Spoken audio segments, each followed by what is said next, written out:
This is 2010 Champions League semi-final first leg at the San Siro, Inter Barcelona, and we played with Julio Cesar in goal. We played with the back four, Maicon, Lucio, Samuel and Zanetti, and then we had during the game a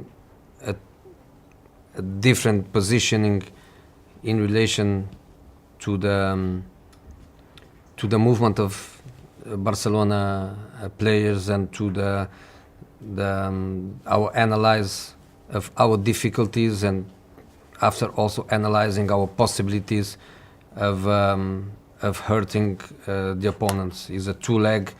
The first leg at home, and obviously we know that the second leg in Barcelona would be even a more difficult match for us to play. But basically this was Mota and Cambiasso and Schneider, Eto'o and Pandev and Diego Milito, and in some moments of the game we bring Pandev more to the inside and Eto'o more close to Diego, and being most occupying the central zone with almost a diamond, but giving Eto'o the chance to try to be more close to Diego. But this was the basic situation. Barcelona at that time, even still today, even before that, the back four, and then Busquets, Xavi, Keita. Iniesta was not starting the game, and then Ibrahimovic was the striker.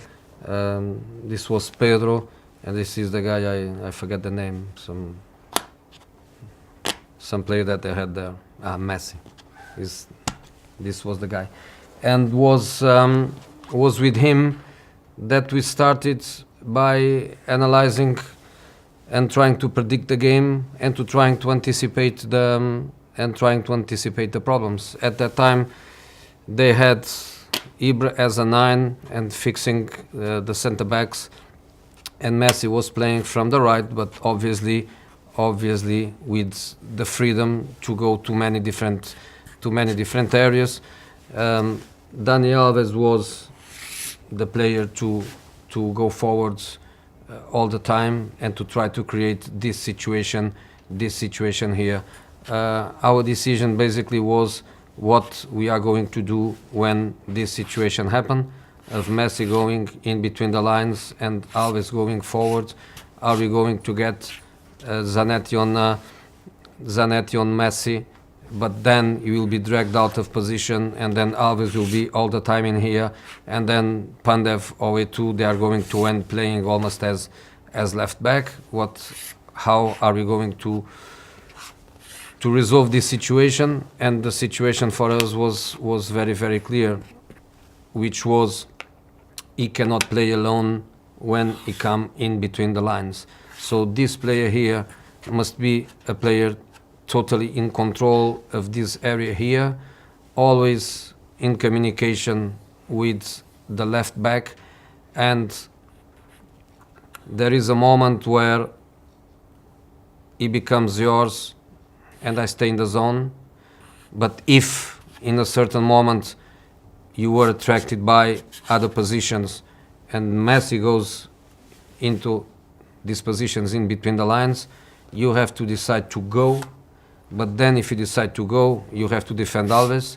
So there was a combination of ideas, but basically everything was around not let Messi play. I remember after the game,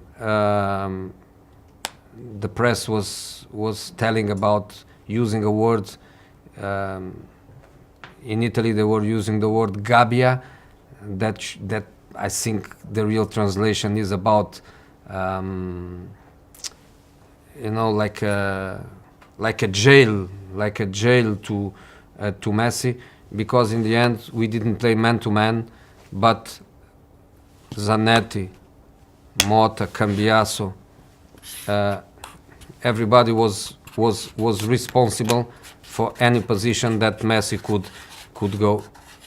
Even if Messi sometimes was trying to go more to this side here, he would always go and then Schneider was going to close. So our defensive approach was based on this positional problem, and probably the only positional problem that we had. A part of that, we just need to be really compact, and don't give them too much space. They are going to have the ball more than us, much more than us, obviously, because many times they were moving the ball without hurting, and we must be mentally strong to cope with that. Let them have the ball, but not creating many chances for us. The second part of the plan was exactly how to hurt them,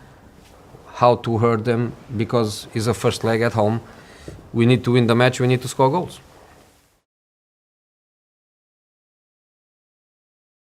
Obviously, that's the strategy to try to hurt them was in our attacking transition. The moment we recover the ball, and we knew, of course, the way of their building up, going with Alves and Maxwell forwards, really wide, and giving lots of spaces. And then, because we were always trying to make it compact and bringing Pandev, Eto'o all to the inside, and to make it a very compact area, letting the ball go to the sides, and then when they define the side, then we decide that this is the trigger for us to press.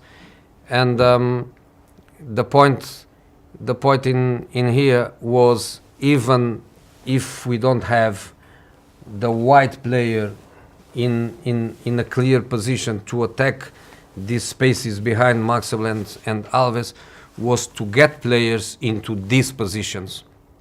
From the compact block we had, not to be afraid to attack these spaces where we are going to hurt them. And we had Maicon, that was absolutely phenomenal that night, attacking these spaces against a player that we knew very well, Maxwell. Very strong with the ball, but not so strong in the recovering of these spaces. Alves, of course, the culture of Barcelona was for Alves to go always in depth, and attacking the spaces that normally opponents were going to give them because of Messi coming to the inside. And then we needed to attack these spaces where Puyol and Piqué, they were very exposing, and we knew that they were very strong on the defensive transition in the opposition half. So we knew that the places where they lose the ball, they were very strong by trying to press and push it up and close every possible space. But then we knew that also, because that was not the kind of challenge that they had to face week in, week out in the Spanish league, they were not so good coping with the spaces. And we had very fast people.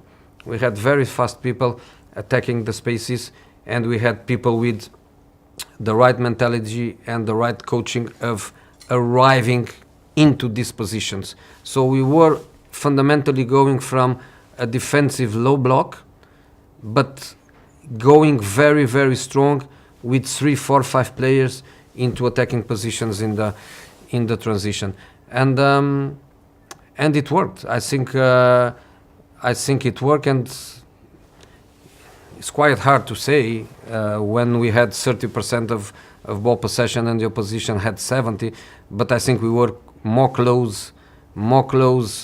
We had more not chances, but opportunities that we can read. We had more after the 3-1. We had more chances to score the fourth than to be really in trouble. We were totally in control.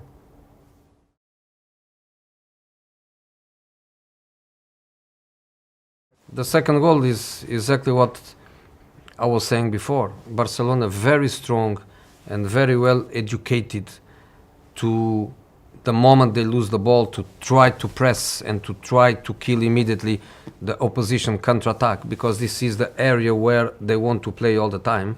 And we were educated to attack the spaces behind them. So in this situation here, we had always lots of players ready to attack the space behind both fullbacks. Which player should attack these spaces? Anyone. In this case, the player that attacked the space was Milito. And then, when the ball reached Milito in this area here, is a question of who is going to arrive, us or them. And we were very adapted and very coached, and also with the right mentality and the right effort and the right ambition to make people arrive in here. So when the ball gets into a player here, in this case was Milito, now the point is, looking at this, how many whites, how many oranges are going to get into the scoring position. And I know that this is the guy that is going to arrive, which is Maicon, is going to arrive in here. But we have also, to give sequence of this, I think we have also Pandev and maybe Schneider also coming. So we after that ball to Milito, we managed to put 2 or 3 players more. It was Schneider and Eto'o, or Schneider and Pandev arriving also here, plus the incredible run of Maicon. How many of them they were arriving? It was more difficult for them. I think Keita, Busquets, they couldn't cope with this run. I think Maxwell and Messi or Pedro in this position, they never thought that Maicon was going to arrive. So the second and the third goal, they had this similarity of us hurting them in the attacking transition.